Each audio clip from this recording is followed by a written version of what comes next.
creative showcase is where we let you go forth in your talent and showcase to the world what it is that you do. I'm going to ask Keandra to sing the song, but here's the caveat.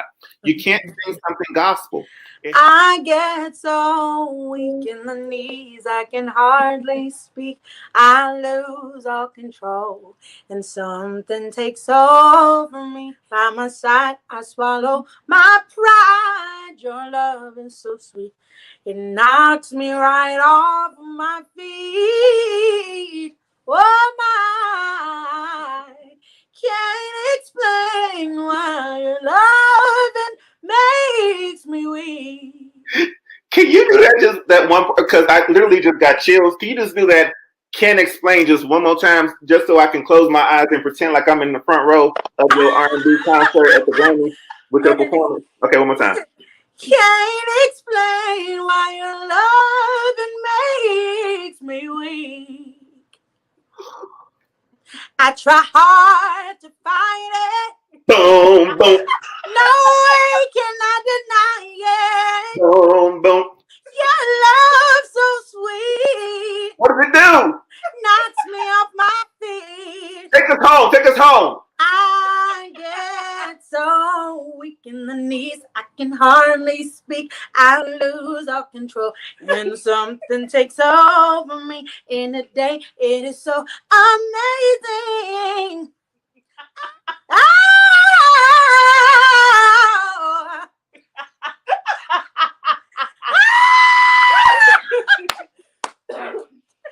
Ooh, I can't explain why you're loving me weak. Oh.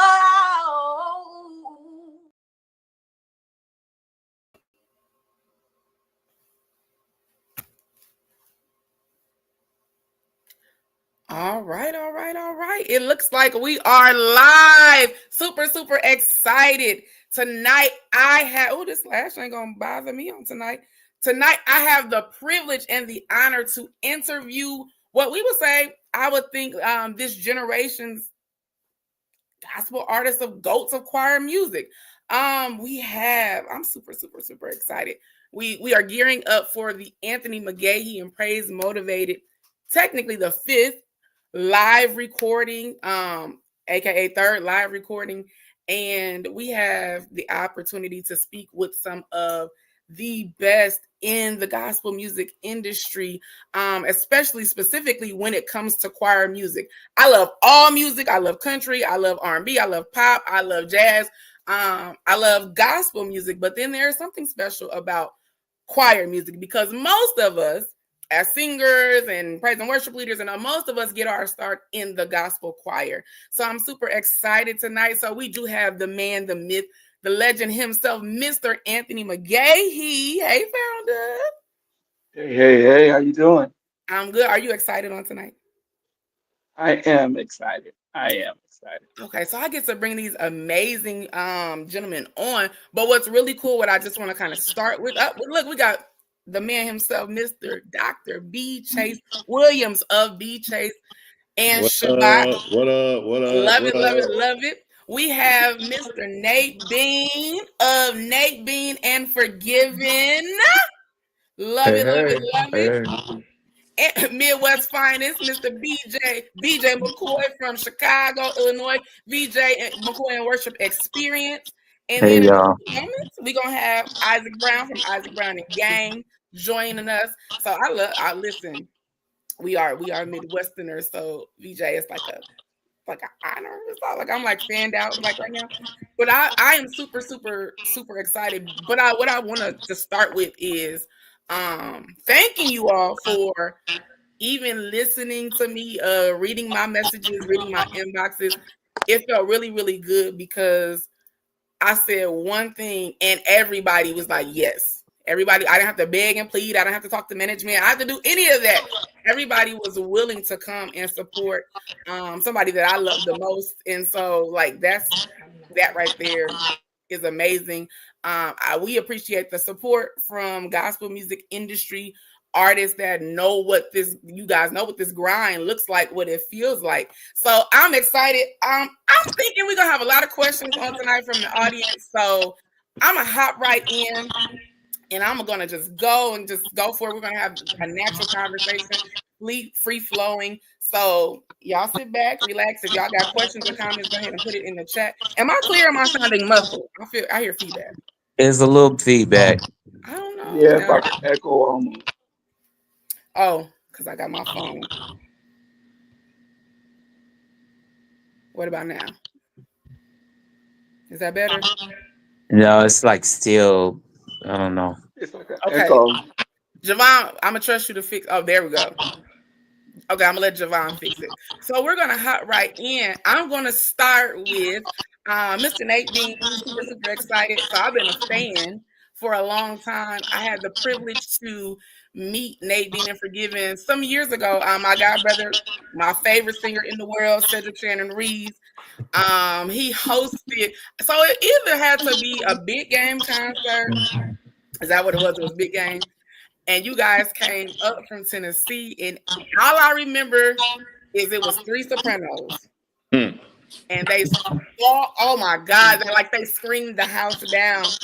And you just kept making them repeat that. You are the praise and drive. And they was hitting it every time. And I've been a fan ever since.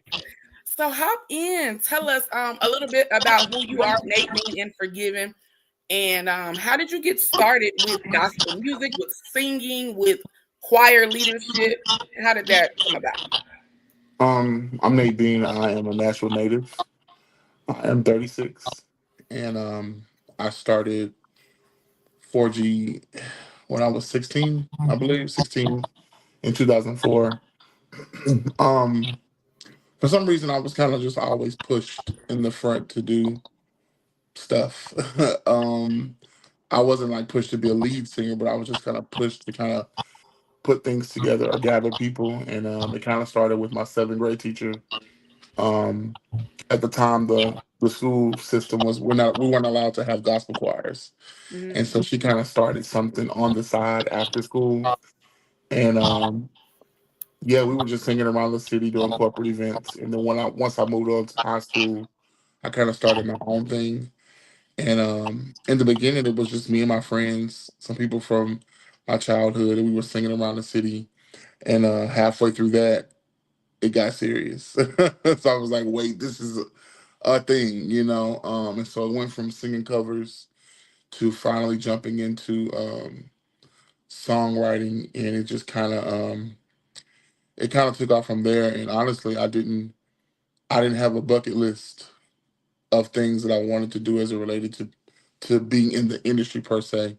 We just God kind of just led me into that.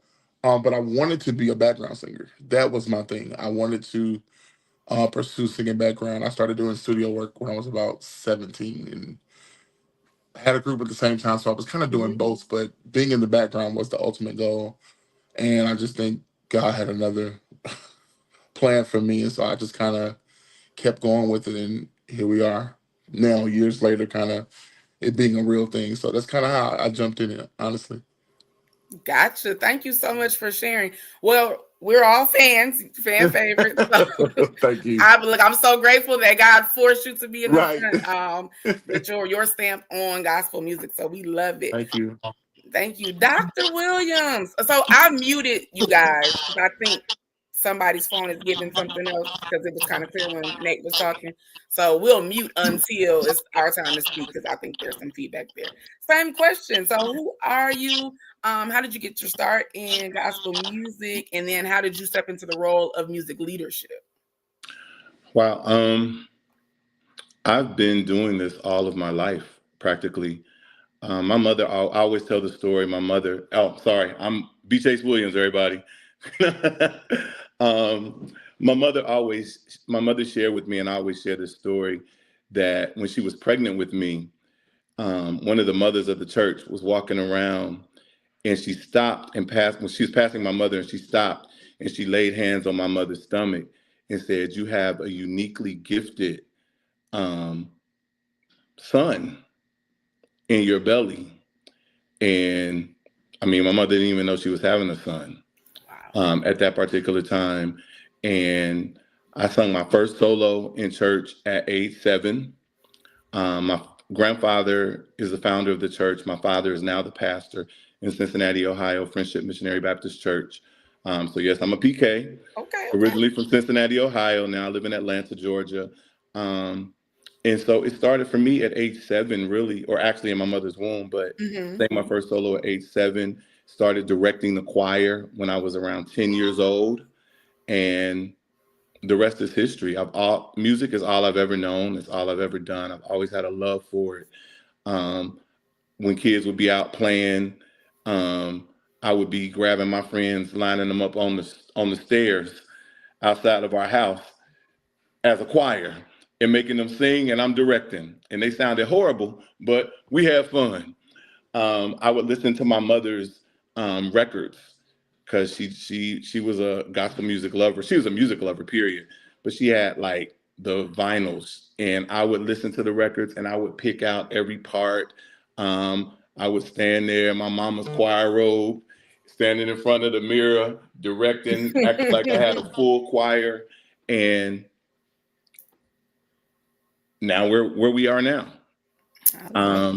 I moved from Cincinnati in the late 80s, 89, 90, to Atlanta, Georgia. And I was in Atlanta for 2 years, started my choir, and in September, it will be 33 years later that we're still here. And God has truly been faithful to us. We've been able to do a whole lot in the course of my career musically, and I just give him glory. I'm just a dude, a church boy that loves Jesus, loves music, and I have fun doing it. Thank you for sharing. So, Mr. Isaac Brown he's in the back. So, Javon, whenever you get a moment, he'll bring you on. Well, we are fan favorites as well. So, anybody that sings the churchy version of Happy Birthday, y'all know where it came from. So, y'all give Dr. Williams his credit. Thank you. I'm super excited I have some more questions about your music. I'm excited to dive in. Alrighty, Dr. McCoy, DJ McCoy from Chicago. Same question. Who are you? How did you get started with gospel music, and how did you step into the role of leadership? And I muted you as well, so I'll make sure you hit unmute. Still, it's a long, complicated kind of thing with me. I was more into opera music, and I'm an opera singer, and I was a musical theater singer even young, in grammar school. But then I started getting into jazz, choir, and rapping too, because I rap too. And then, yeah, I could rap. My cousins that run the streets, they be like, "Boy, you need to rap. You got bars." But I was so weird. Like, I was like one of those weird kids. I like G.I. Joes and Transformers and stuff. But after I got through playing with them and beating them up, I would stand them up in a choir. Like, then had the Decepticons and be the tenors, and then I have like G.I. Joe be that. So I was like one of those eclectic kids. And then I got my feelings hurt a lot when I was younger, when I would audition for musicals and I would out sing everybody, but the directors, they were not us, you know what I mean? But they were not us. And so I wouldn't get cast for those parts. They would, oh, well, you need to just do the background or dance or something. So I left musical theater, and it was the same in opera. It was no us in there. But I did have my refuge in high school, which was the high school gospel choir. So I focused there. They treated me right. There, they appreciated me. So I focused my attention there. I had always been directing since I was a kid, but trying to go professional, I was trying to go another way. And gospel was where I was most accepted, because when you try to do those other genres, they just really not giving you, your props of what you could do. So you go where you celebrate it. You don't go, trying to force your way in. And my auntie was a pastor. My grandfather was a pastor. So I ended up having to direct both their choirs as a kid. They would just make you going to direct our choir. It wasn't It wasn't no, you're not gonna do it, especially Right. being No options. right, and especially being sanctified and Kojic. So it was like, and you know what? Yeah, everybody that's Kojic and sanctified know you're doing it, and you're not getting paid. So you could forget that. So you learn how to give the Lord his due in service. So I still do it. I'm old now, and I be tired, but when people call, you still got to go. And I tell people, the singers, all the time, you don't sing for you. You're not singing for you. And a lot of times you may, even though you're singing to the Lord, you're singing for those people. You gotta read that audience, and you gotta feel what they feeling, and you have to know that when you're ministering, even if you're depressed or sad or something, you got to get up and you got to minister for the people, because they might be going through something worse than you. So I still do it because that's the charge. God don't honor nothing that you want to do for fun, even though it is fun. And I love everybody on here. We didn't all been in concert together. We have a good time. He honors when you don't want to do it even more. Yeah, that's good. I love that. I enjoyed learning about your musical background. I would have never guessed that. I love it. Founder, hey. So of course Praise the God I of the know, Bible. but can you please share with our live streaming audience who you are, what you do, how did you get your start in music ministry, and then how did you develop into a choir leader? Okay, I'm Anthony McGahee. I like long walks. I ride bikes, and no, I'm just kidding. um, I got my start. Well, I am a PK, and prior to me being a PK, I was always just a church kid. My parents started pastoring when I was 10, but I had been singing since I was 5. And different artists would come to town, Vanessa Bell, the Clark sisters, and all that. And back in those days, people would send your name up on a piece of paper and say, "Let Lil Anthony sing," or "Let whatever, whatever." So that was how I got started singing.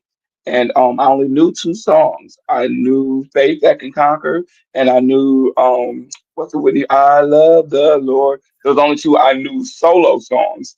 And so Vanessa Bell was, she was very dramatic, so she snatched the mic for me jokingly when I sang "Faith," because that was the only other song I knew.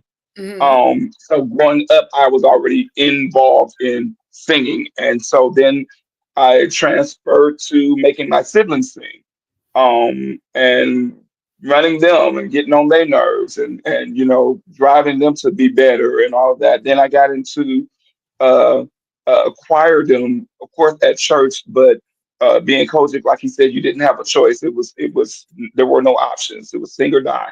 And so we got started with the women's convention. An international women's convention was coming to Milwaukee, and we had 3 jurisdictions.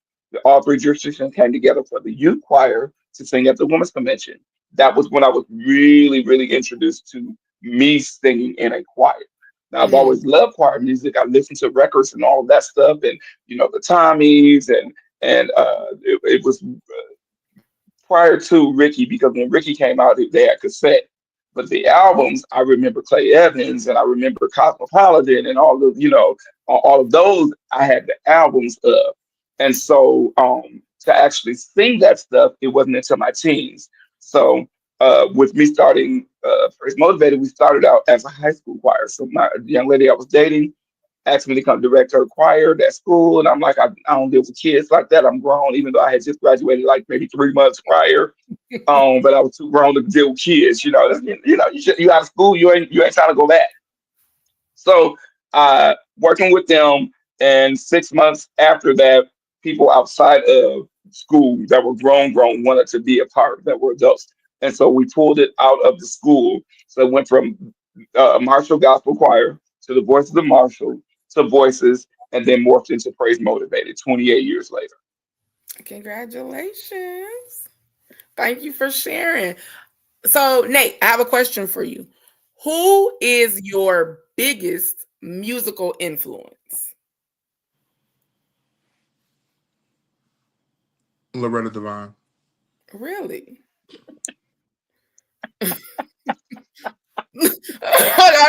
No, look, we listen and we don't judge. I love her so much. Yes, she's a hoot. Hey, Isaac. Biggest What's up, music everybody? inspiration. What up, Isaac? How y'all doing? Good, What man. up, bro? I finally made it. You made it. Well, I'm coming to you in just a moment. So Loretta Devine is really your biggest. Okay. I love her so much. Expound. Music, biggest music. Oh man, like choir master or just in general. I guess I would say choir master because what inspired you? Oh. Or who? Wow.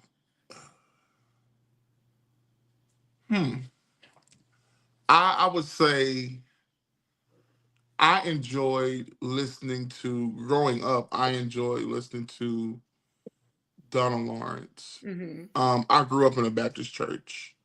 And our young adult choir, we kind of had a very, very wide span of music, but I enjoyed when we sang Donna Lawrence music. We actually, surprisingly, we didn't do the only song we did like by Ricky was More Abundantly. That's and so it was interesting about the church, but I would say Donna Lawrence. We did one James Hall song, which was God is in Control. Like we kind of did a strong mix of things. But I think as I got older, I started to jump into like Darnell Davis. Oh my, Darnell Davis. It's so many people. I'm scared to drop names because I don't want people to be offended. We listen. But yeah, I think it's just it's a wide span of people. Everybody on here. I mean, Chase. You know what I'm saying? Like that's the stuff that we kind of had going on here in Nashville. So it was a very, very wide span. The older heads, like older than me, they were on to like Whitfield and Milton Brunson. And so kind of I like to learn from them basically. Oh, that's okay. So this question is going to be interesting with the age gap. I got it. Okay. So we're going to take a pause for the cause. Thank you for joining us, Isaac, Mr. Isaac Brown, Bishop Brown from Isaac Brown and Gang. Thank you so much. I'm glad you made it. I was just saying, I'm super elated to be speaking with you all, but I was so glad for the yes that everybody gave. It was very quick and simple, so I appreciate that. So can you just tell us really quickly who you are, what you do musically, and how did you get into choir leadership? Me? Yes, sir.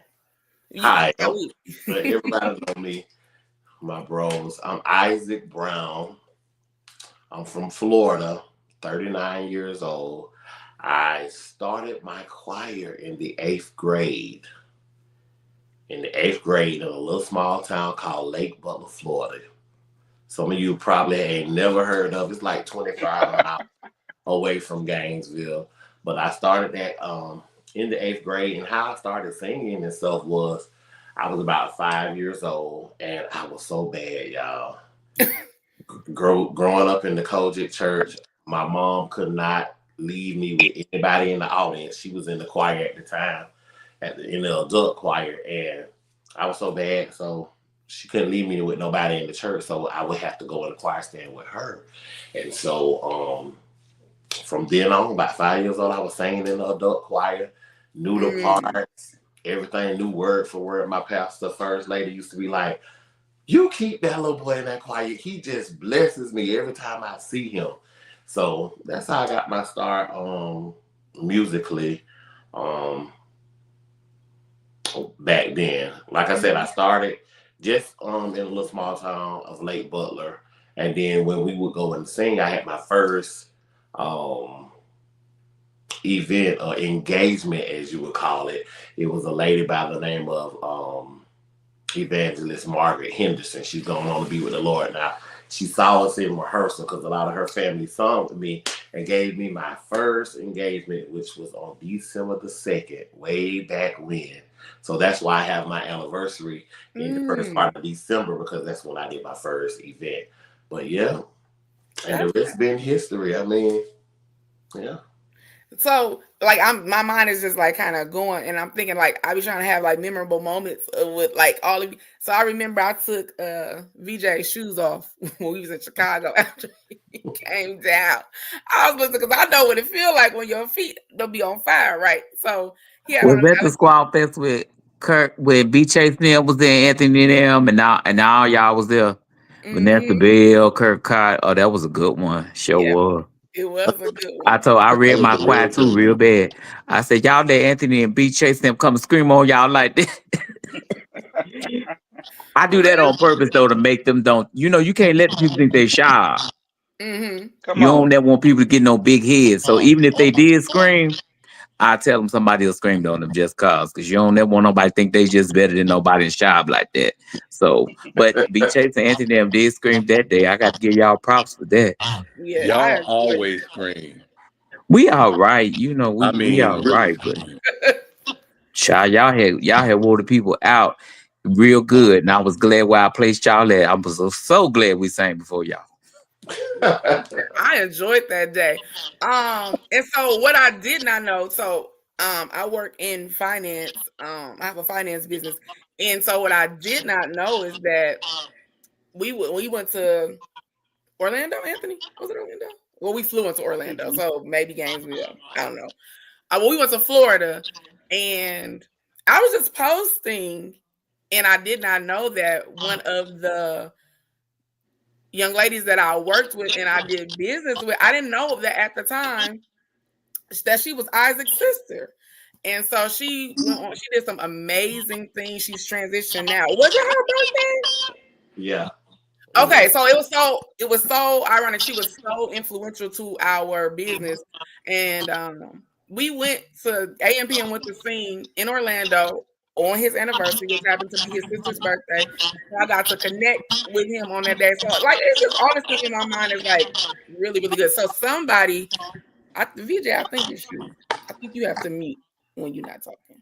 Because it gives a little, yep, it gives a little feedback. So I'm gonna stay right here with you, Isaac, and then I'm gonna transition to everybody. But I'm curious to know your biggest musical influence as it relates to gospel music. Of course, that's interesting to know you was bad, and so you had to stay in the choir stand with your mom. But as you were developing, what was like your biggest influence? Well, of course, the one and only, everybody loves Ricky Dillard. It was Ricky Dillard for me, James Hall, Orlando Draper, Donald Lawrence. Those were the, main influential. But coming up in my area, you had B. Chase Williams.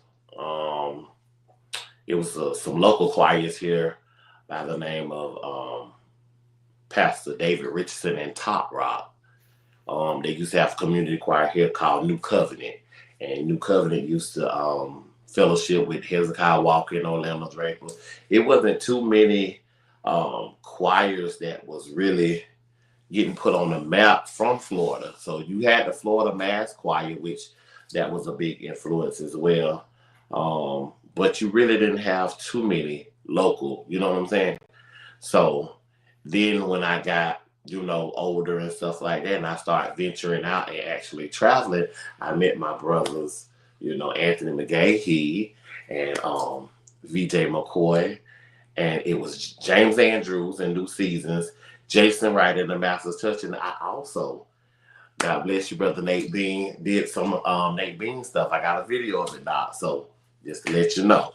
So some of my peers like that, and like I said, I'll never forget them. Just tell this small memory. We were with, what it was, Anthony? We was in Detroit, right? For the Singers and Musicians Conference. The Real Dark Club used to do a Singers and Musician Conference. And all of these cats had these big old choirs. And I'm like, oh my God, my choirs, I think I only had like 12 people. And you had AMPM, they about 40 strong. You had Jason about 40, 50 strong, and you had James Andrews about 40, 50 strong. And we was the only little smallest choir. And I was like, oh my God, these people is for the sing us under the bitch. But I told my choir, I said, y'all, listen, we might be few in number, but we've known to have the same type of style that we've been. People tell us all the time we have a Chicago up north sound. You know, so what I used to do, I used to teach all the up north, all the vibratos and stuff to create my own little style and add it to it. So when we were saying, if we go to Chicago or New York or whatever, we wouldn't be intimidated. So it worked out. Anthony, when we sung, I think we sung Yes by Kenny Lewis. When you start off with the little soft tones and then you get real big, and we sung, and Dorinda and Karen and all them J Moss, it was like, wow, with these little bit of people. So we earned a lot of recognition through them. And Anthony came up to me. He was like, oh my God, y'all sound just like us. Y'all big like us. So that was a great moment to for me, being a little country boy from a little small town, being on the stage with those choir masters of yourselves, and you know, being in front of Dr. Dorinda Clark Cole, which they brought us back, I think 3 years in a row. Although we didn't win, but they brought us back. So that was a great memory for me. Period. Thank you. Thank you so much. Dr. Williams, your musical influence, what does that look like? What does that sound like? Well, I think I'm probably the oldest on this live. Everybody's scared to shake their head. Yeah, I think I'm the oldest on here, so I would have to go back a little further. Definitely Hezekiah Walker, Orlando Draper. That was a great friend of mine.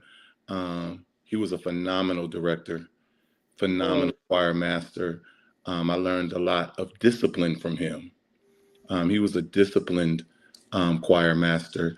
And I have to join with Nate. If I have to say my all-time favorite inspiration is Donald Lawrence. I just believe he's the GOAT. He has a brilliant mind, and the way that he attacks music, the way that he is nobody like him. So yeah, definitely Donald. And I mean, everybody on here, Nate, I definitely will have to say he's a big inspiration to me. Younger than me, but Nate Bean is, I mean, that dude is so freaking crazy. Phenomenal writer, and the way that he's able to pull things out of people just sitting in front of them. The way that he teaches, the way he's able to pull. I admire him. I admire VJ. I admire all of them. When I came up for AMPMs for Anthony's anniversary, was it anniversary? Yeah, anniversary last year. And just really being able to experience you guys, although I've seen you down through the years, able to just be there and really just focus in on y'all and your musical gift. I left talking about, I did not know Anthony was as dope as he is. So yeah, everybody on here, Isaac, my brother, just phenomenal. So yeah. And I think for me, my inspirations come in seasons, I guess. You know? Like this season is this person, this season is that person, so yeah. That makes sense. Thank you. VJ, what's your musical your musical inspiration? Can I say something real quick? Yes. VJ. What is this with this dark church? My kitty, he'll get on. You see, he next to me. He'll jump in my lap with the light on, so I have to turn the light out. My cat so he'll go to sleep. I got it.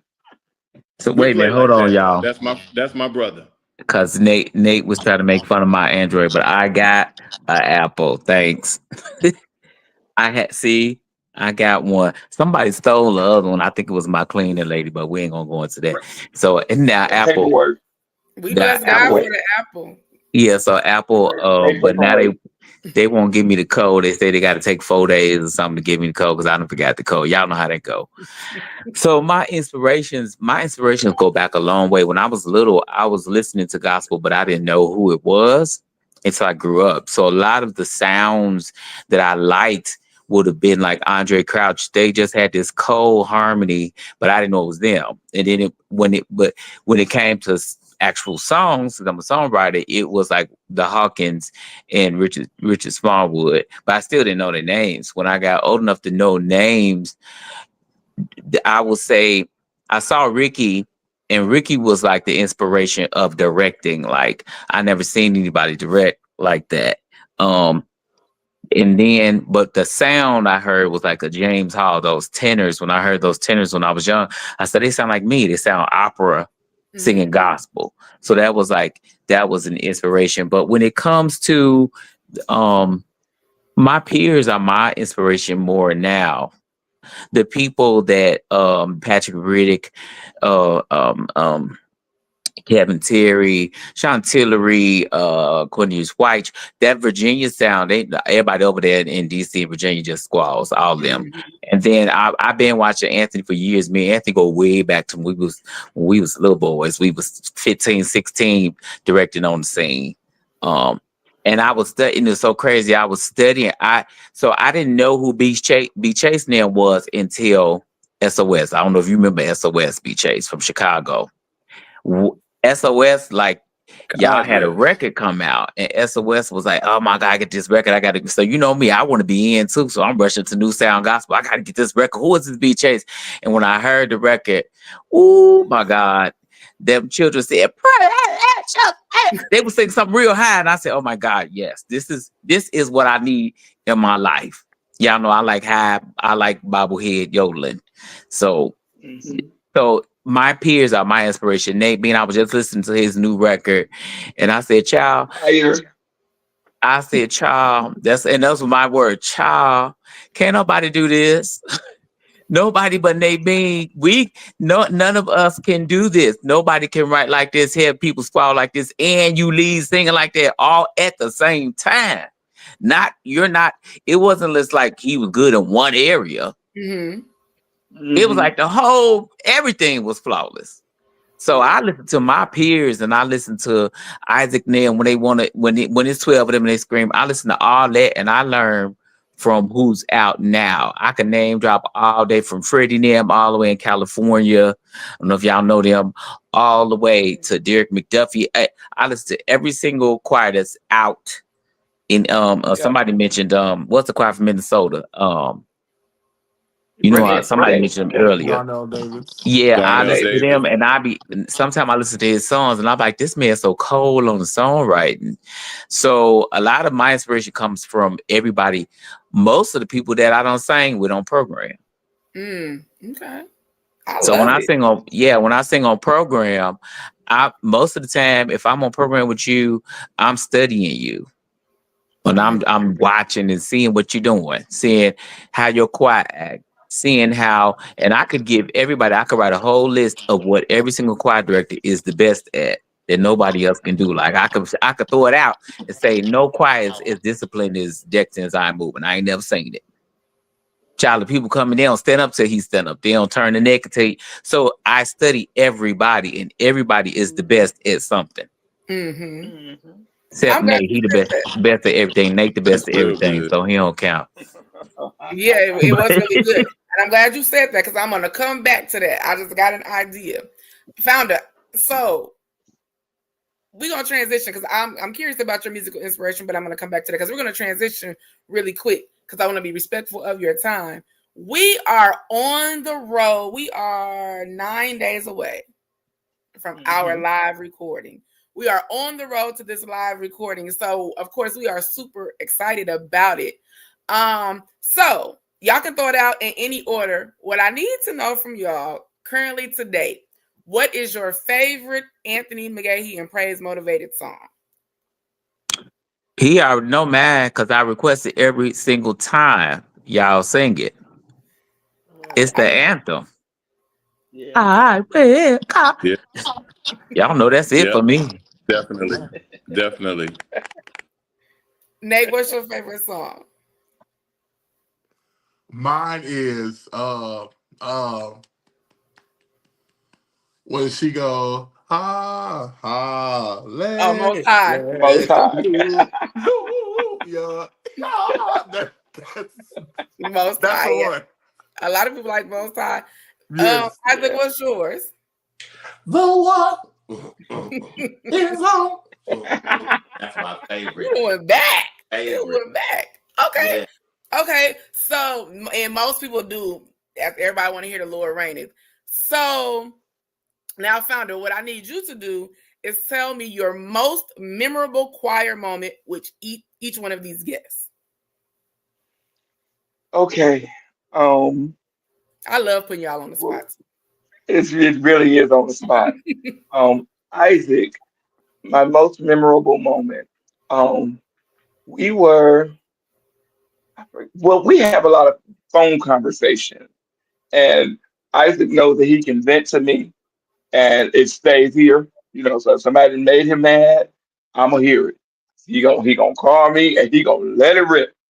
And our friendship is it works that way because they always tell me him and Kevin, God bless his soul, Kevin Lemons always tell me, "You so say," because they be ready to go off and want me to really, join in bandwagon. And I'm like, well, you got to look at it this way, or try to be that friend of buffer so I can calm you down because I'm not usually the one to, let's go get him, let's go.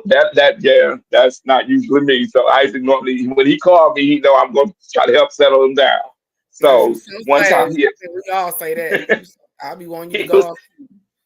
listen, he was so upset this one time, and I mean, he was yelling, and I'm sending my convoys, Isaac, Isaac, Isaac. He said, "Would you stop calling my name?"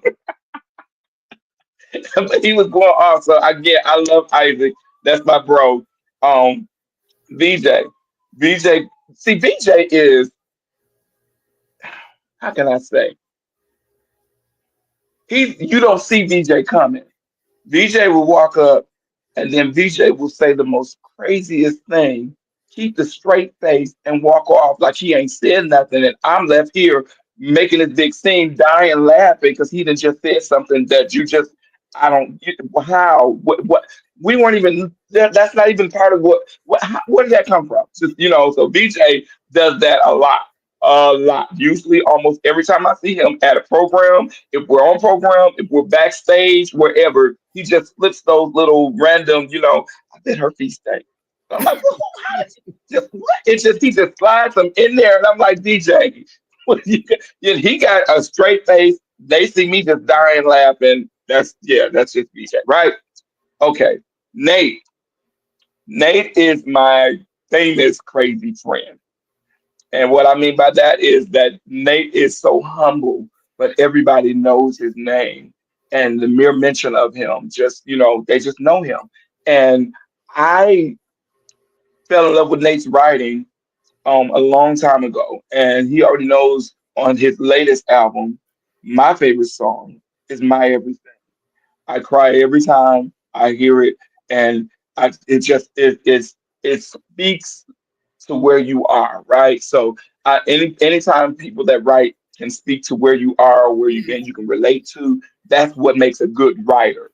Not to write this fantasy stuff that ain't nobody ever experienced or never really going through, they can't relate, but someone that you can relate to makes that writer a real writer. So I have that experience with Nate where he just makes me cry and then he laughs because I'm sitting there sobbing and he's just dying laughing. But anyway, Chase, I have known Chase since I was a teenager, and he used to fellowship with my former choir director, Brother Robert Wilson, God rest his soul, with Wisconsin State. And Chase came up for I think you were doing a play or something, and that was where I first met him. But when I started my choir outside of the Lord Reigneth, the first song we sung was Rapture Praise. All right, Lord. All right, Lord. Right? So we was already into, take a trip, all that, all of those wonderful, wonderful songs from the first album and even the second album. I knew all the stuff. So when he would do like medleys of the old and all that, I knew every song. I'm up there with him like as if, I'm part of the choir because I'm a choir head. So that was a great influence to me as well. So yeah, and then when Chase came and spent the weekend with me for our anniversary, it really meant a lot to me. It really did. Because again, this is someone that I looked up to coming along. So, for him to even consider coming and not just coming for the musical, but like he stayed the whole weekend with us, and it was just amazing. So definitely have all those things. But yeah. I love it. So it's really interesting to see that these are not one-sided relationships, that you guys literally have a bond. And that's a blessing just to, be able to witness. So I'm curious, can you each share, and anybody can go first, your greatest, I would say, either victory or accomplishment or most memorable moment that you've had in your gospel music career? And anybody can jump in. I'll go first because the ones that popped up. So the most memorable that I have is we were doing the Dorinda show, and it was in Detroit, and we were supposed to sing just our one song and be done. Well, the producers needed us to keep going, so we did that one song like 3 times, and they needed us to keep going. Then we did like 2 different songs, and they just keep going. Dorinda heard us from the back of the stage. She ran out. She said, "Do it again, because I'm gonna leave. And call me out. Call me out. I'm gonna sing with you." I'm like, "What? Do it again and call you out? What? Okay, all right, fine." So we did it. That was like the 6th song. We were only supposed to be there for one song for her show, right? We did it, called her out. We did the song, rocked it out. Great. I'm thinking everything is good. She said, "Okay, let's do it again. I think I got a better one." When I tell you that was about 7 or 8 songs total that we did, but it was such a dream come true to sing with Dorinda on a song because she's one of my greatest musical influences. Mm-hmm. So definitely that moment to sing with Dorinda and all of that, yeah, was great. But go ahead. Thank you. And who's next? I can jump in. And please don't stone me for this. But we listen and we don't judge. My one of my most memorable moments that were really big for me, I've always been a fan of Michael Jackson from childhood. He just, everything about his life, his story, his journey, I was always just blown away by it. So in the early stages of Shabbat, I got the phone call to come, and I was working with a lady by the name of Kendall Monroe in New York, and she worked with Sony. And Michael and oh my God, what is his name? I don't know why I can't think of his name. It's right at the top of my Spike Lee. Was working on the They Don't Care About Us. And they needed some background singers to do the chant. And they flew me to New York. And I got to be a part of that project, singing background, not doing gospel. I mean, Michael was in there with his big dogs. And I was like, to this day, I can see it like so vividly. And that was like a dream come true for me because he was like my all-time favorite superstar. That's dope. And I'm able to say that I did actually do something on that project. So we would never phone you for that. We love that.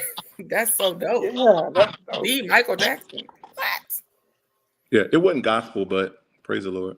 Listen, you use your voice. Who's next? Go ahead, VJ.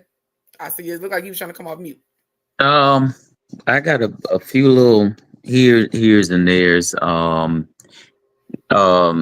Let me see when I was sick and had cancer, we had recorded our worship CD, and I told the choir, I said, "Well, we're gonna put it out." I was having a lot of problems, and everybody that's in independent know you pay people and they don't do you right. folk I had paid and they hadn't did their stuff. And I'll just leave it at that. That way we won't go into, but it's a lot of post-production stuff that's supposed to happen and they had their money, they didn't do right. So it took so long, and by then I was sick. I had just beat cancer, but I said, we'll put out the record in case I die. That's what I told the choir. We'll put it out. So at least you have this record in case I die. And I don't know, it might have been 2, 3, 4 weeks after I got 2 emails from Billboard. And Billboard said, this record is charting. We need the information. So then I found out that we were number 1 on the Gospel Heat Seekers and number 1 on another gospel thing. So we charted on Billboard, and then we ended up not too long after that won a Stella for the indie. When y'all remember when they was doing the indie artists. Yeah, so I had a couple things, and then I got to do backgrounds for Alicia Keys on tour, me and the choir. So we had some highs, but my favorites is always singing with other people on Squall Fest, singing with B. Chase and Anthony Nam, and singing at Nate Bean's. He had this choir thing in Nashville. I'm talking, that was a good time. Nate and them sang one song and Squall for like 10 minutes of one song. I said, ooh, y'all, they just ate us up with one song. One. Y'all remember that on the hand? On your name. Stella Award winner. Yeah, so we have quite a few awards, and then we even got considered for a Grammy with Vanessa Bell doing a song with us. That's a highlight. I can say Vanessa Bell came recorded. She is my favorite gospel singer of all time. I've never heard anybody sing like her. I don't think anybody can. I put her right next to Aretha. They have these voices that you just can't. And so when she came and did that song for me, I think that was probably my favorite, best moment, just because I love her so much. And it's so crazy that Anthony said he knew Faith, because when I was little, that was the song I knew. We would anybody that has a musical ear, we would listen to Vanessa Bell and study that voice, because you only other person that ever could even do that was Daryl Coley. Sing in that ornamentized type of way. So I think Vanessa's probably my favorite moment of all time, even though we've sung with a bunch of celebrities and stuff, but I just love Vanessa. She's such a sweet lady. And mama she forgot the words of the song and read it right off the iPad for me at the recording.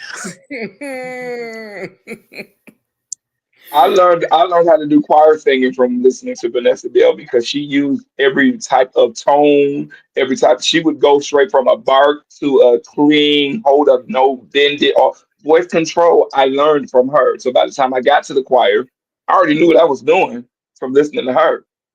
Gotcha. Yeah, she would do the nasally, all that. She do all that, and then just go into a growl and a run, and it's amazing, because I be telling, I'm like, Auntie, you almost 900, and you can still hit every single note. Here I am. This the kind of stuff he say and walk away. This is the kind of stuff. This right there. Example A. Exhibit A. That's it right there. Like, here I am, finna be 62, and I can't hit them notes like that, but you finna be. You was way older than me, but yeah, I do say stuff like that. I don't be mean no harm. Anthony don't be mean no harm. I just be a gag, because she know it. But she literally can hit all the same notes. And here I am. I can't hit the same notes that I could hit 5 years ago. So she's the GOAT. Period. Thank you. Isaac, what about you? Well, actually, I have 2, but I'm just going to elaborate just small. When we came to choir, Squall Fest in I forgot the year, but VJ had us there, and I was nervous as all get out, because when you go to Chicago, you have to sing, and like I said, country boy from Florida. I think we went on like a little mini tour. VJ had us at his Squall Fest. We was at Cosmo. We were at Sweet Holy. What's the other church? Greater Harvest, and it was one more. But however, we went on a tour and we was like, oh Lord, we got to really bring it. And Chicago showed us mad love. It was like every church we went to, when we opened up our mouths to sing, it was like they got with us. And, you know, I mean, the Holy Ghost took over and the rest was history. And waiting to come back real soon. And my other one was when we all was at Squaw Fest again for James Hall. We all went to New York, and that's another place that you have to come and bring it. So, long story short, everybody saw, I think VJ them, who all was on there? VJ, John Fox. It was a lot of choirs there, and of course, we were last. So, with that being said, you got all the people that's on the live, and everybody chiming in like, oh, everybody on song. We hope this choir get up here and just really do what they got to do, because it's hard to come behind, you know, come behind all those choirs. So we got up there and we sung a little opener by Bishop Ford, and got up there and did, you know, Somehow I Made It. And the rest was history. I mean, it turned into a revival. So that was a great moment. Because after, they're not saying nobody had the Holy Ghost or the anointing or whatever, but everybody did good. They did good screaming. But it was just after, you know, seeing a lot of the people that you look up to, how, you know, they heard you minister and the power of God just fell. Like, I mean, I whenever I get discouraged or, you know, feeling like I want to give up, I always revert back to that movie. Thank you. I mean, not movie, but the video. VJ, you recorded it. So I always go back to that whenever I feel like, oh, I'm really supposed to be doing this. God, did you call me to do that? So I go to that and, hey, everything be all right from that point on. So those Can I chime in? Y'all really, we had church where Isaac Nam sang after people was in there speaking in tongues and rolling the flow for a good hour after services. As a matter of fact, I was just at SOAR. I don't know if y'all saw SOAR Awards had a choir edition this year, because I didn't do a Squad Fest this year because it takes, y'all know when you run stuff, it takes so much out of you to pull everybody together and get those schedules. So I didn't do it. So he did just a SOAR. So James Hall, we honored James Hall. Him and Dr. Kevin Bond were there. And Dr. Bond said, bring the Squad Fest back to New York. So now that you've thrown it out there, I'm letting you know, get your traveling shoes ready, all of y'all, and let's go support our brother, because he need us right now. Everybody know what's going on. So we need to go and support our brother and do something in New York for Dr. Bond. So I'll get all y'all schedules and we can go and bring the people out and let's support, because all of us are in this together. And so when one of us is hurting, then we need to band together and do our best to help out where we can. So, which is what the Squad Fest is for.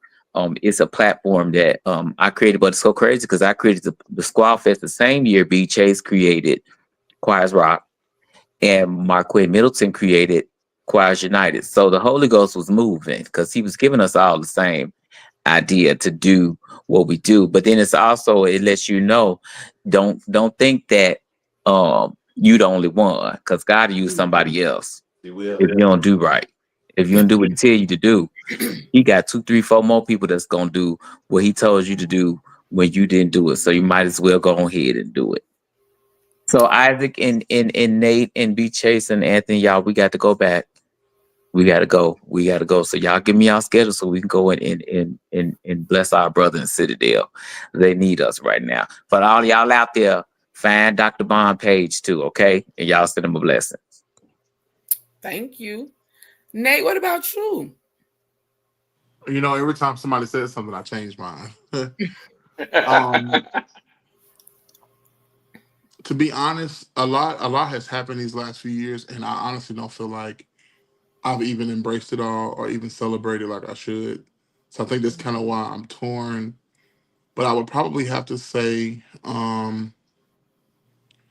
since Chase and Anthony were there, I'm going to actually say the live session that we did in Nashville was a highlight for me because the goal, I did a live recording, I think in 2011, 2013, and it was not what I thought it. I was young, we were all young, and so I knew that this last session, it had to be, to me, perfect. It just had to go a different way. And so that music that we recorded, I rehearsed that music with them for about a year. The format, and they'll tell you, like, I really didn't even direct. That's how much we drilled it, that they could just kind of do it on their own. And that night, it was almost scary because there were no hiccups. I was almost nervous, like something's gonna happen, you know. But to see that all pan out very well, and then to now have released the record, and it's literally the same thing. And to be very, very, very, very honest, what we released is literally what happened that night. There's no extra nothing. I ended up using my engineer. He basically just mixed the record from that night. And I feel like that's a strong highlight for me because, and honestly, God told me to drop the record that year, like that next month, and I didn't. But I know I wanted the record to kind of feel like we were all there again, and we went through some things after that, and now that it's here, it's just like, you know what, I should have listened, but I kind of feel settled now. I feel like that was a big highlight for me, and I guess the second one would be The Wave with All of My Help. That was genuinely mind blowing. More so, you just never know what song people are going to grab, and I don't think All of My Help is one of my best songs. So to see that be the one that it was mind blowing to see the response from that. I think it's a cool song, you know, but that was a really, really cool highlight to kind of see how that just went from 1 to 10 like in months. And so, and we only sang the song one time. So, and they didn't want to sing it anyway. Live. So, Yep, on the video. Yeah. yeah, you know what I'm Listen, saying? So we we sang it one time. gonna call you One Take Nate Bean. Y'all do a whole live recording. Ain't gotta go in and fix nothing. You one take. Listen, One Take Nate Bean. And Like literally Yolanda, that and night. it was crazy. Yes, go ahead, Tracy. That night was pure excellence from beginning to end.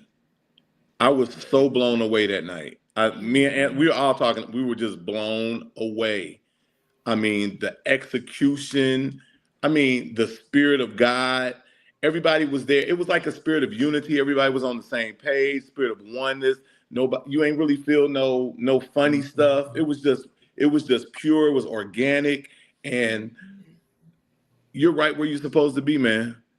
Thank you. Yeah, You I really are. remember even him asking me. Now, I had heard All of My Help from his live that he did, so I enjoyed that, right? And I forgot that he had wrote it.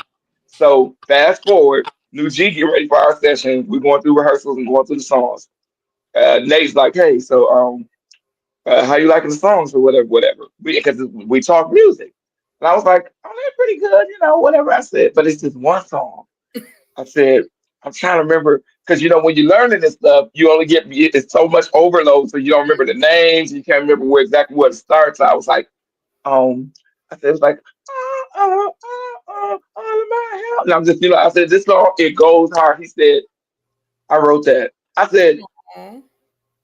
you lying because I had no idea. And when he said it, then I instantly saw the video in my head, like you showed it. Like, yeah, yeah. I was cheering as if it was me. I was proud as if it was me. Like, because I love my brothers, and so anytime one of us go forth, I'm excited. I'm pushing and rooting for them. So definitely, make yeah, yeah. I love it. So, okay, I'm curious. So that was the highlight, and I don't want to bring the energy down, but I would like for you guys to share what you would say maybe one of the biggest challenges you've had in your gospel music career, but how did that develop you into who you are right now in this moment, I'll since start all with things that work one. together? Go ahead. I think for me the biggest challenge for me about a few years ago was finding the path and finding the formula. I struggled with that maybe 6, 7 years ago. And I think God had kind of settled my spirit and was just kind of like, there is no formula. There's a formula that they give us that they say we're supposed to use. And then one day I just kind of felt like, well, when you turn 30, something just kind of clicks. Mhm. It's just like, bro, I don't have to do this like this. Like I don't have to. I feel like that was my biggest challenge for thinking you have to do this. Your graphics have to look like this. You need this type of radio. You need this type of. And eventually, I was just like, hey, I think people actually just want the music. They don't. People just want the music, and they want you to keep doing it and keep singing. And I feel like once I got over that hump, I became more comfortable with my sound and my ideas and my way of doing things. And I kind of feel like once you get settled in that space, the sky's the limit. And I think people want the most genuine and organic version of you and not what's already out there. Like nobody wants 2 Nates or 2 Chases or 2, you know what I'm saying? It's like having 3 Rickies is just crazy. You know what I'm saying? Like it's so I feel like the challenge of finding your identity and sticking to that could be a challenge. But once you like overcome it, it's on from there. Literally. Yeah. Thank you. Because for even the people that are listening and admiring the people that are speaking, we got to know that it's not always easy, but it's absolutely worth it. VJ, you okay? I promise. Give me 10 minutes. You all right? I'll see you rubbing your eyes. You know, folks get to scratching. That mean they sleepy. No, I think my cat got some cat hair on my eye. Oh, okay. I was getting nervous. Okay, and whoever wants to go next can. Dr. Well, one of my and I think I can kind of like go along with Nate is the challenge of being comfortable with who you are and what you bring to the table and knowing that it's okay. When we came out on the national scene, the choir had only been together for 2 years. And we entered into what they had back then in the early 90s in Atlanta, the Black Expo. And we sung on the gospel stage. And it was back then we had a place called the Atlanta Civic Center. That's where all of the concerts and festivals used to be back in the day, like big, huge auditorium. And we entered into the gospel stage. And so we came out on the stage and it was only in a big old 5,500 seater. It was probably maybe 20 people in there. And I'm like, I had to encourage the choir. I was discouraged. I'm like, what are we getting ready to do? 20 people. So I immediately just looked at the choir. I said, okay, y'all, this is just like choir rehearsal. Let's go out there and do what we do in choir rehearsal. Went out there, killed the stage, not thinking anything could come of it, but not realizing that out of those 20 people, Ben Tankard was out there. James Ballard was out there, who was the president of Intersound CGI back then. Jeff Hargrove was out there, and Renee Boone. They're all execs in the gospel industry back in the 90s. And came backstage. One of the choir members said, somebody want to talk to you. Came up to me. You guys were amazing. I'm such and such from Intersound. And we want to check you out. Let's exchange information. Gave him my number. And probably 4 to 6 months later, we had our first national record deal. That's what's up. And we released our first CD, Take a Trip. Went to the top 10 on Billboard and stayed there for a long time. Traveled the country. And then followed up with our second CD. And then there started to become a shift in the industry where they start pushing choirs out and pushing praise and worship and solo artists and stuff to the front. And so because I felt like that was the formula that Nate was talking about earlier, I downsized my choir to a group. I hurt people because I felt like I had to do what the industry was requiring of me. Although the group sounded good, it was a flop. Mm-hmm. And I had to go back and do my first works over. And in doing that, I had to go back, repent to myself, repent to God, repent for myself, and repent to my singers and tell them, I am sorry, I made a mistake. God called us to be B. Chase Williams and Shabbat Choir. We're going to pick it back up and we're going to move forward with it. Whoever like it, fine. Whoever don't, we're going to work our butts off and we're still here. That's so good. Yeah. That's so good. Not trying to be like somebody else. Be who God called you to be. Mm-hmm. You're only graced with your grace. Yes. That's right.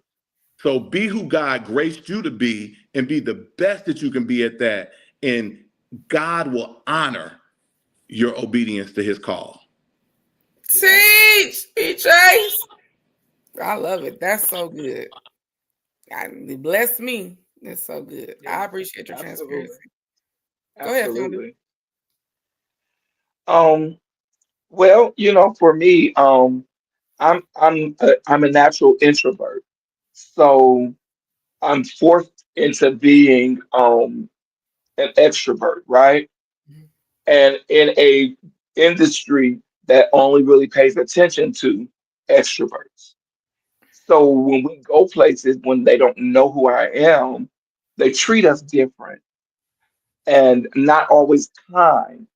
Then Usher. when we get done singing, then all of a sudden, hey, I got that shot. They're trying to get us water and all this what other stuff. You couldn't give me a fan before, and now you're trying to give me water and like so that is a little discouraging when it comes to because I feel like Color Purple. Every night I got to fight to prove my love or fight to prove who I am, to these people, just to be treated kind because it doesn't take anything to be nice, Mm-hmm. to people on either side of the stage. I remember even going to a choir fest and it was at least 30 people, 30 choirs on this choir fest. And we had to get a number. And it was so long. We were asked to do background with another artist, with another choir just to combine, not to be our time, but just to help that artist out. We did that. Then they put us back to the bottom of the list to go up as if that was your time there. And so we had traveled all the way to this location to sing. And now it's almost 3 in the morning, and they still got about 15 choirs to go. And we're at the bottom of the list because we did a favor Mm-hmm. for one of the artists. And that was very disheartening. So we ended up not singing at all. Um, After that, that was one of the rare times that I've been visibly upset visibly because I do pretty good with just remaining nice and just staying smooth, but don't mistreat my people. And that comes with the territory because some people don't know how to treat people, period. And you have to still remain graceful even if you got to get them together. So I had to learn that balance in that. So that would be my experience as far as something that I didn't like, but go ahead. Okay. I appreciate Isaac. Well, just to piggyback on what Nate and Dr. Chase said, and so-called with Anthony too, finding out who you are, being your own person, because a lot of artists, well, a lot of us, we struggle with, you want to scream on this program, you want to out scream that, and like you said, when you get older, that stuff don't mean a hill of beans, you know what I'm saying? So that was one of the major things that I struggle with when writing, when I write my music and write my songs, is the people gonna like it, or is my peers gonna like it, they're gonna receive it. And after I had this real encounter with God around this time last year when I was in the hospital and I almost died due to a appendix rupture, I promised God, I said, God, if you give me another chance, if you bring me out of this, I promise I'm gonna do your will and your way. And ever since then, I kept my word, and God has been showing Himself mightily. Because you got some people that, oh, well, we need to do this, we need to sing this. We all got these choir members that have these opinions, or maybe we should, but don't want to sing your music that the Lord has given your founder. Mm-hmm. When I'm dead and gone, if I'm singing everybody else's music and not singing my own, then what we gonna remember Isaac Brown again for? Right. You know what I'm saying? So I dealt with a lot of that, like I said, just trying to, make sure that I'm accepted with my type of style of singing or whatever that case may be. But yeah. Thank you. That's about the only thing that I can attest to. Anthony, I think we were on that same program back then when, like he said, we had made it to the choir stage and they shut the lights off. So yeah, we got 12 hours and stuff. So I can attest, and you got to remain humble. You got to have some type of Jesus so your people won't see you flip out. Yes. They see you lose. They be ready. Listen, it's gonna be a world. They be ready. Yeah. Yeah, but yeah, that was one of my things. Choir's gone wild. Right. So that was they be ready. That I can say that was, just finding who you are, staying true to yourself, use it to what God gives you. Because when God gives it to you, you ain't got to worry about nobody stealing it, nobody doing it the way you do it, because God gave it to you. So, yeah. Got it. I think VJ had to do something with the cat. So we're gonna wrap this up. But so the next, go ahead. What was your most challenging moment, and then how did you get over that? You on mute. Let me unmute you. I'm sorry. Is he talking? We talking about low stuff. Okay, so I can make it real quick. So I've been an executive for a very large company for a while. I got seriously injured a long while ago, and nobody knew. Very, very injured. So I was on pain pills and all types of stuff that alters. Even now, I can't type the way I'm supposed to. I can't remember stuff the way I'm supposed to. I post stuff that I shouldn't post, and because they got me on all this stuff. So they finally approved the surgery after all this time of being hurt. So now I'm walking. I can't walk the way I need to walk. So I had to do this tribute to Ricky Dillard for the SOAR Awards and couldn't direct. And when you're doing Ricky Dillard, you have to do bends and twirls and all that to get it right. Now I trained the choir to sound good. They hollered, but I couldn't get anything. So that was just one of the lows of the many lows because of this injury and these drugs they had me on. My post, I don't know if people who know me who type, they know certain stuff that the way I type is different. I'll post stuff that I shouldn't have posted, and then it'd be like, oh wait a minute, I meant to do something else with this post, but then it came out. So long story short, now they're and they held my money up, y'all, after being hurt. I had no money. I was not used to that. I was used to paying for all the stuff for the choir. Yeah. I was used to paying for everything because any choir director know your choir ain't gonna do right. You could say all day this the assessment fee, and you be done playing for 20 people to get $300, and I promise you 5 of them ain't gonna do right. Yep. So I was used to working a job, making very good money, and I would just cover it. And they said they gotta go, but when you got a little choir like we got, you better hold on to them voices. Mm-hmm. So I went through a very long stretch of 2023 and 2024 of depression because of that injury, and even now it's still. I will show y'all I'm still in a boot after being hurt all 2 years ago. So that's my depression with gospels. I couldn't do what I want to do when I needed to do it on a major platform. But I couldn't tell nobody at the time what happened because legal stuff. I couldn't say nothing then. So now I can say it. So that's what happened. That's why you see me posting crazy stuff like that and all that, because of all those drugs. So I had to make a choice to stop taking those mind altering drugs so that my mind would be right. So now my mind is right, but now I'm in pain all day. So we see that. I don't know if y'all watched my anniversary I just did. I was sitting down. Yeah, I was sitting down. So that's what we are, because the devil has attacked my foot. So I got a choice. I could take the man altering stuff and not be in pain, then post crazy stuff, or not take the stuff and then just be in pain. So that's where I am. And then also as a choir director, choir members don't be want to do right when it comes to assessment fees. They just don't. And you got to be prepared for that. Isaac, no. Put them out. You should put them out. Ooh, yeah. Hey, I guess we gotta have ours. But that need to be a shirt. Put it on the t-shirt, and we are bad, Chase. Put them out. Put them out. I promise you, I'll buy that shirt if you put it out.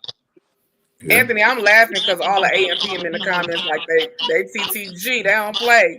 They don't play about our founder. Because I'll be like, I say words he don't say. So, right. Okay, so I'm so glad to have this opportunity again. Oh, how do we want to wrap this up? Okay, so let's do this. I have two more questions, and I'm going to tell y'all what they are so y'all can think about it. The first question I want to know from each one of you is what are you doing currently? Any new music coming out? Any new projects? Any upcoming concerts and engagements? That's going to be the first question. Then we're going to wrap up with the last. Let's answer that first, because I do kind of like putting that on the spot. So go ahead. Anybody can jump in. New music or what you got going on currently? Go ahead. Chase, you can go. Yes, we are actually getting ready to release a new single. Okay. Entitled Secret Place. Excited about that. I also have I've had it for going on a year and a half. In June, it'll be a year and a half. I have my own radio show entitled The Radical Praise Hour with B. Chase Williams. I'm on 5 different networks every weekend. And I'm really loving it. I'm really, really, really enjoying it. So I'm really putting a lot of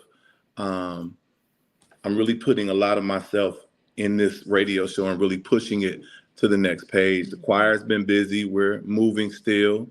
You have busy seasons, you have slow seasons, but God is keeping us busy. So I'm grateful for that. And yeah, still doing what we do. Thank you. Who's next? So all of y'all, I need y'all music, although I play it anyway. And 3 of the stations that I report for that I'm on are media-based stations. So when I play your music, you getting counts for it. Y'all send that music. Hey, Rashard. VJ, what do you have? Oh, I'm sorry. Go ahead, Nate. That's fine. Oh no. So the album dropped last Friday. Yeah, that's kind of what's going on now. My plan is to by summer, early fall, to do a quick tour run with the choir. Hit some cities up. I want one thing, I guess this is a highlight as well. The last couple of years, I had wrote down a plan to make sure that my choir members have the opportunities to be compensated. And not just with engagements, but with corporate gigs, with other things that happen in the city. So that's kind of one of my highlights for them to. So sometimes if you see us and it's only 6 of them or 9 of them, those are one of those opportunities where they can take some money home, just for, their sacrifice and stuff like that. So I don't always have the whole crew with me, but when it's a small number, those are one of those times where I can make sure, hey, I can give this back to you. Thank you, so I want to do a tour to where we can, hit some places, get in a sprinter, go a few places and come back, with something and to put back in their ministry and for their pockets, for their sacrifices. I mean, they have kids, they're married, you know what I'm saying? I never want them to think it's just a me show because it's not. I literally it wouldn't be me without them, and they absolutely know that. So that's pretty much what we have going on. I think I'm going to do another live session within the next year. So I'm already planning Live in Music City 2. There's a lot of music that did not make this record that I want to be on the next one. So I'm going to start taking the next 6 months to kind of plan that out and get that together. And that's pretty much it. So like, look out for that, and hopefully I'll be coming to y'all city soon. You know. Thank you. Yep. VJ, what you got? I did a recording a while ago. The Big Squaw Fest in Florida. Isaac B. Chase was on. Anthony, was you at that? I don't know. Everybody was on that Squaw Fest. Y'all remember that was one that the Real Walls and them, everybody sang on. So that recording is going to come out finally because people finally doing what they're supposed to do. And the choir has engagements this weekend, and then we're in Dallas twice back to back. We got to go down in August for Ray. I don't know if y'all know Ray from New G that used to sing in New G. He's got something coming up, and then we back in Dallas again for Marquand in October. So I know that we got that coming up, and then I might do a Squad Fest in Chicago. I don't know because Dr. Bond said come back to New York. So if you ask people to come to one, they ain't gonna come to the other one. So I got to make up, see which one, and then I had stopped doing Squad Fest at the SOAR Awards because it was just wearing me out. But he told me to bring it back to do it again for this year because he got a big SOAR Awards coming up. He got Donnie McClurkin coming. He got Fred Hammond coming. He said do a Squad Fest the day before or the day of this award. So I said, okay, I will do it again because it do take out. So those are the plans I got for gospel music at the time. But let me just interject. Nate got a song on the record called Faithful. That song right there, Nate, that Faithful song, that's just radio and church and everything I need. That's just, that song is it's like the perfect song because it's perfect for radio, it's perfect for church, it's perfect for a choir or a praise team. I just had to throw that in there. That is like, did Dr. Bond host one of your Squad Fests in Chicago? He did. Okay. Yes, okay. He did. Okay. I just want to make sure my man wouldn't ate He it. did. That was the one where him and Bishop had cut up so bad we ended up having church before the thing started. Mm-hmm. Try to have prayed. That's the one all of us were on, right? Yeah. Yeah. Yeah, he did that. He did. They remember try to have prayed, and then Dr. Bond got up, and they took 30 minutes because we shouted before the program started. But you gotta love Dr. Bond for being Dr. Bond. Yes. Isaac, what about you? Well, we got some little stuff up our sleeves. I got this new single that's gonna be coming out real soon. A little little song a lot of people been asking about. Little song I wrote about 15 years ago called Heaven. So we're getting ready to bring that on. We're working on our second live recording, but haven't really found the date yet. Still soliciting songs and stuff of that matter. And we got a few engagements coming up. I think we'll be with Nate Bean. We'll be with Anthony, you all coming up in June for James Andrews. And we got some stuff coming up. I think we're supposed to be in Dallas as well with VJ them with Ray Holmes. So yeah, just stay tuned. We got some little stuff coming out that we think y'all gonna like. Okay. So Founder, normally I kind of talk about the recording when we're wrapping up, but I'm gonna let you share your heart.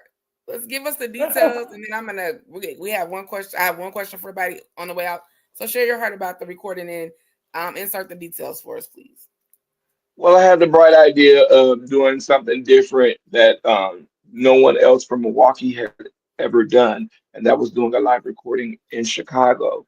So it definitely will be history in the making because no other artist from Milwaukee has ever did a live recording. in Chicago. So I'm definitely excited about that. I'm excited about the guests that we have coming in. I got my niece DeAndrea Foster from Nashville. Well, she's Murfreesboro in that area, but she sings with this quartet group down there, Broken, the Nashville Divas. And she gonna dog walk this song that I got her doing. I got different songwriters. This album is gonna be so different because usually I write the bulk of our stuff. This time I've got a song by Darnell Davis. I got a song from David Frazier. I've got a song from a couple Milwaukee writers, and just so it's a big collab thing. I got Tiffany Andrews coming in. I got some Milwaukee. James Ziegler wrote at least 2 or 3 songs for us. He's also going to be there singing. The Kathy Harris, one of the Milwaukee writers, she's the one that wrote "Lift Jesus" for Kim Burrell. Lift Jesus. She wrote a song week for us. I mean, it's going to be amazing. So it's going to be at Trinity All Nations. That's the church where they recorded. Are you ready? Are you ready? Dun, dun, for the come. So it's history happening that night. So you don't want to miss it. The choir has I've learned. I thank God for being a new G because I've learned a lot from Ricky and the way New G operates now is that we'll do the overdubs prior to the actual session. That way, after the session, everybody's wore out and you try to fight and get them. So we're doing all of that. So the stems are amazing. This choir has sang, and that alone has me excited. Like, oh my God, like So it's just this is going to be an amazing, amazing recording. May 31st at Trinity All Nations, 9600 Ben Sings, I think is how you say that street name. And it's not a Vincent. late night recording. With doors opening at 3 in the afternoon and starting at 4. I enjoy being able to be out of church at 8 o'clock and not 10 o'clock having to drive back to the hotel or drive back home. So I'm enjoying. We're gonna do it early so we can do what we need to do and get up out. And where can they get tickets? How many They VIP can go all. tickets are left? Oh, earlier there was only like 10 VIP tickets left. I'm not sure exactly how many are left right now. I believe there were about 10, I think. But VIP is only online. Eventbrite, that is $45. General admission choir members have, as well as they're online as well. They're $30.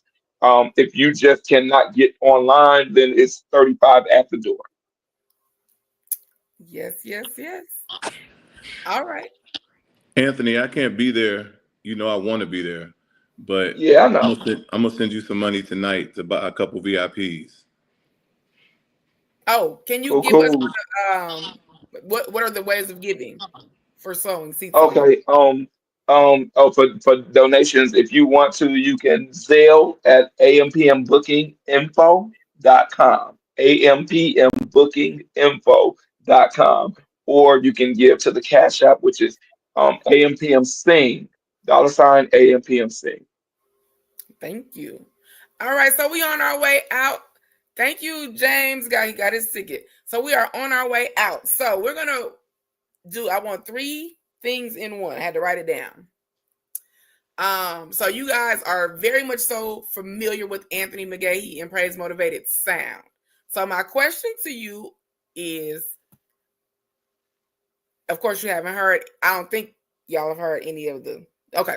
All right. So my question is, if you know AMPM, what kind of sound or what kind of song do you expect to hear?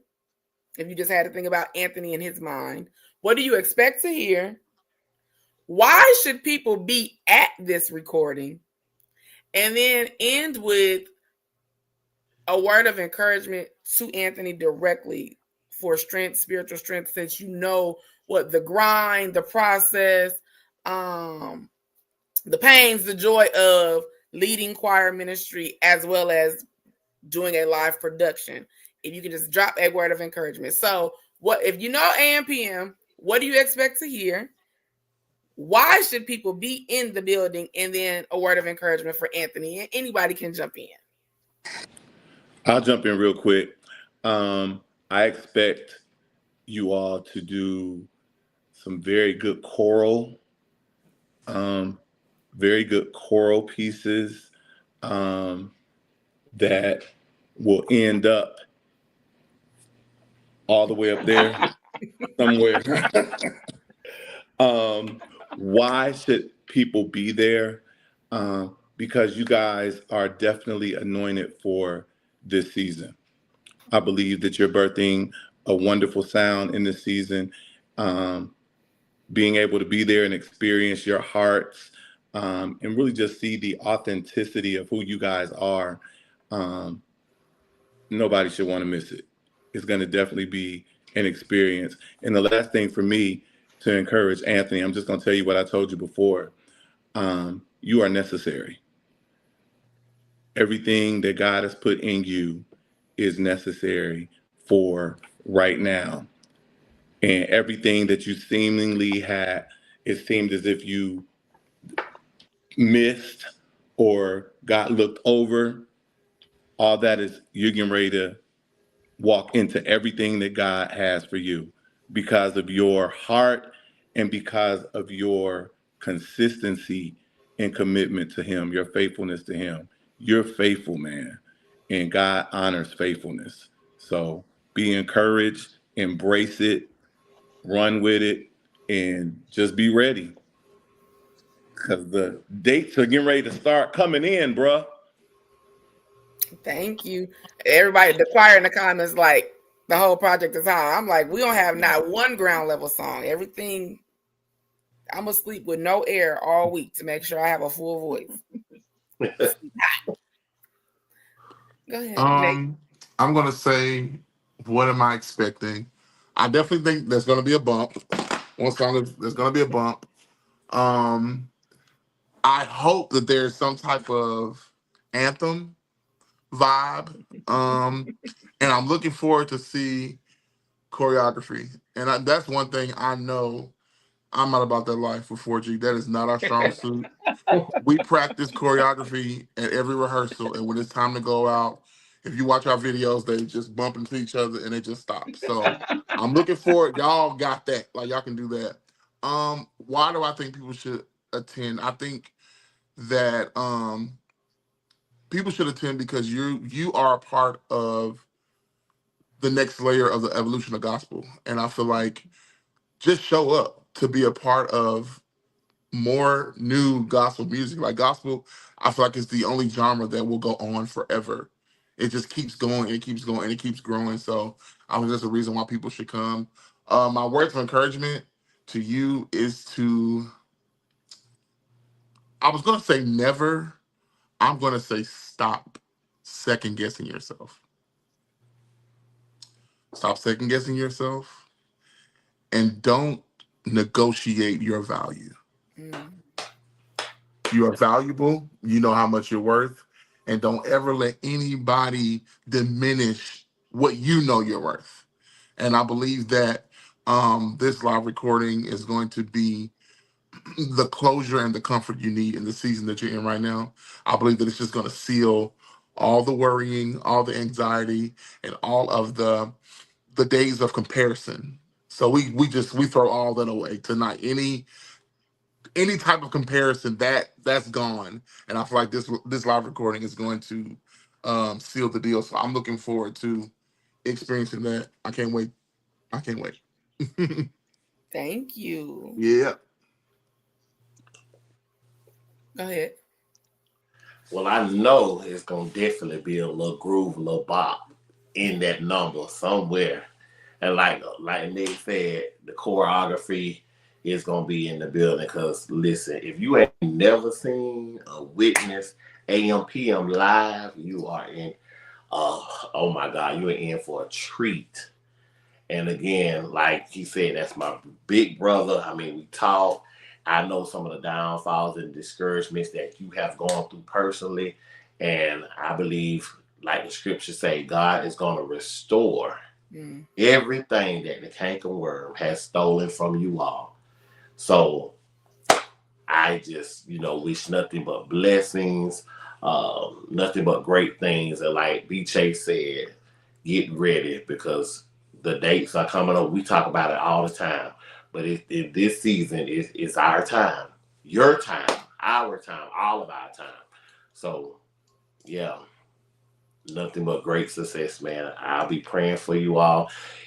If I can sneak away, I'll be there, but I got you. Anything you need, I'll be right here to send my donations, and we'll be praying for you on a great, successful night. Thank you. Yes, ma'am. Mr. McCoy. Okay, so the record that y'all put out is so daring. There is like rock and roll inspired, and there is hip hop inspired on there.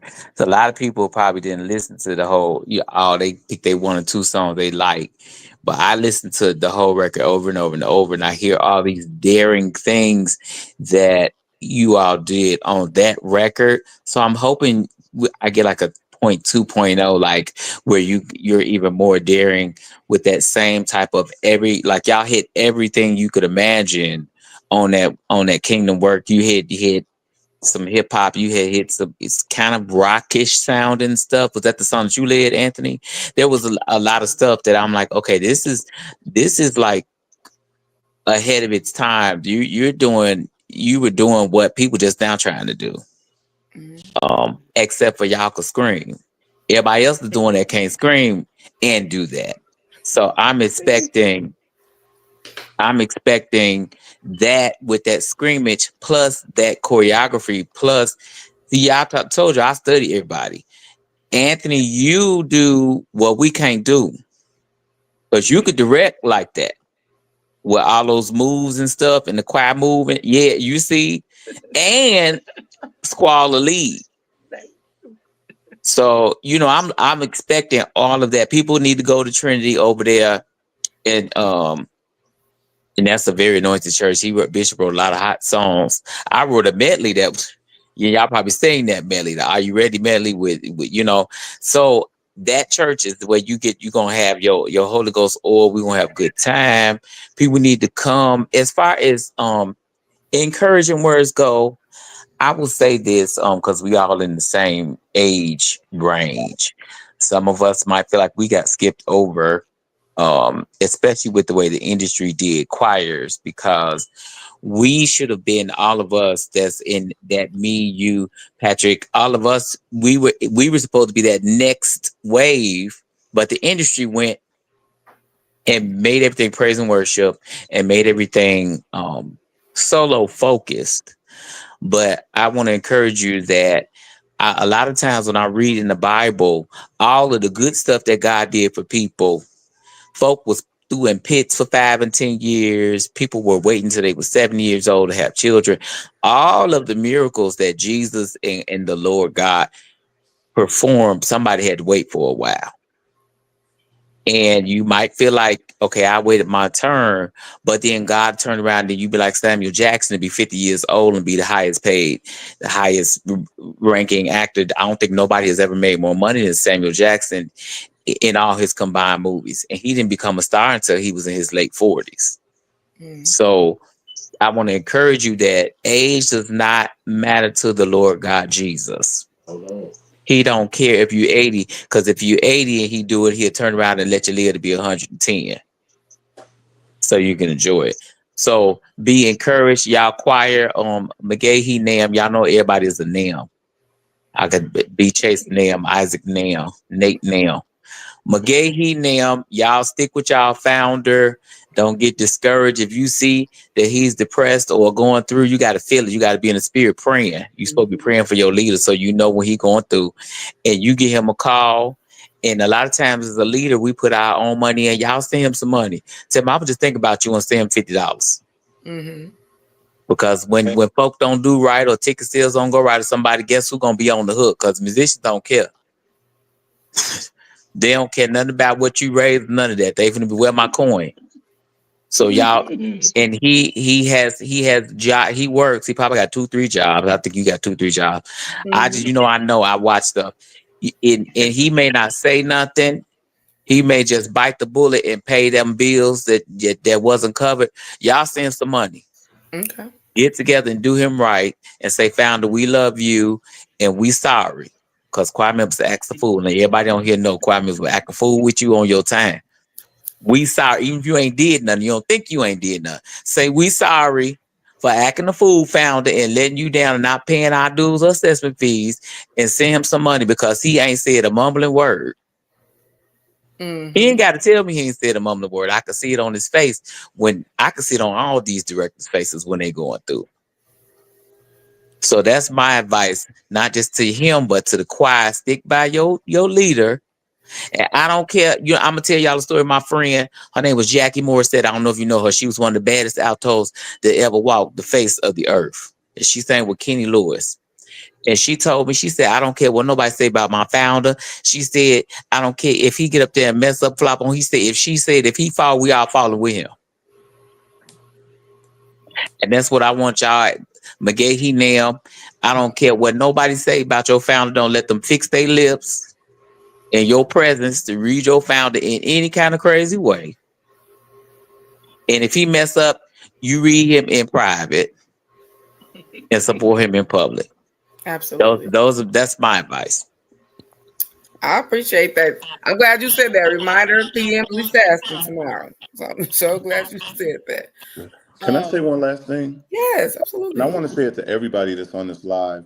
Numbers 23:19 says, God is not a man that he should lie, neither the son of man that he should repent.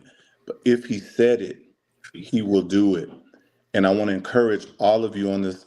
All of you are necessary. All of you, you're carrying weight. You're anointed. You're gifted. You're talented.